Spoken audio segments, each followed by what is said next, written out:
الراجفة حدث يسبق الرادفة التي هو كوكب العذاب الذي سيمطر على الأرض حجارة من سجيل منضود، وكذلك سيسبب طلوع الشمس من مغربها في أحد الليالي القدرية. ولنتابع هذا البيان الذي هو بعنوان: من أحداث ليلة القدر ومزيدا من أسرار الكتاب، ذكرى لأولي الألباب.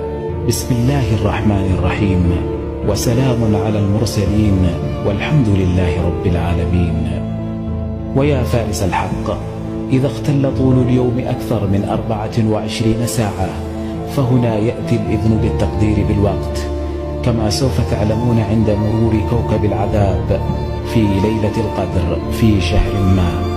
وتلك الليلة ما لها صبح، وهي الوحيدة في الكتاب، ليلة ما لها صبح حسب ميقات مكة المكرمة وما جاورها، وليس ليلها سرمدي ولا نهارها سرمدي، وإنما الليل ينتهي فيعود من حيث أتى، وكذلك النهار.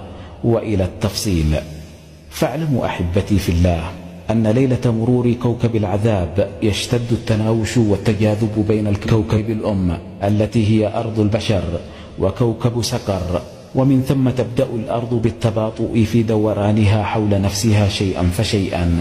في تلك الليلة هي حتى مطلع الفجر، فيتوقف دورانها في ميقات الظل، فتسكن من الحركة تماما بعد قضاء صلاة الفجر، ومن ثم تبدأ بالتحرك العكسي ليسبق الليل النهار، فيعود الليل من آخره إلى الوراء متجها غربا، فيحل ميقات صلاة الفجر صلاة المغرب، وفي ميقات صلاة المغرب صلاة الفجر، كون الشرق سوف يصير غربا والغرب شرقا، ومن ثم ترون الشمس تطلع من الغرب، فتنتهي تلك الليلة.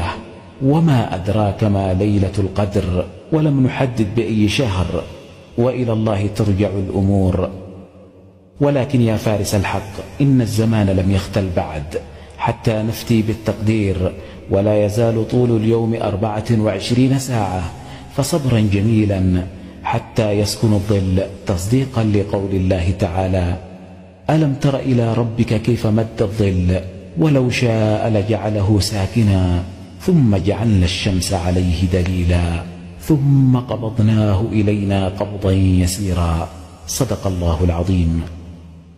وتلك هي ليلة القدر المعلومة في الكتاب. وما أدراك ما ليلة القدر، هي حتى مطلع الفجر، فتسكن حركة الأرض، ومن ثم يعود الليل من آخره إلى الوراء ليسبق الليل النهار، بعد أن أدركت الشمس القمر في كثير من أهلة الشهور، وما تذكر إلا قليل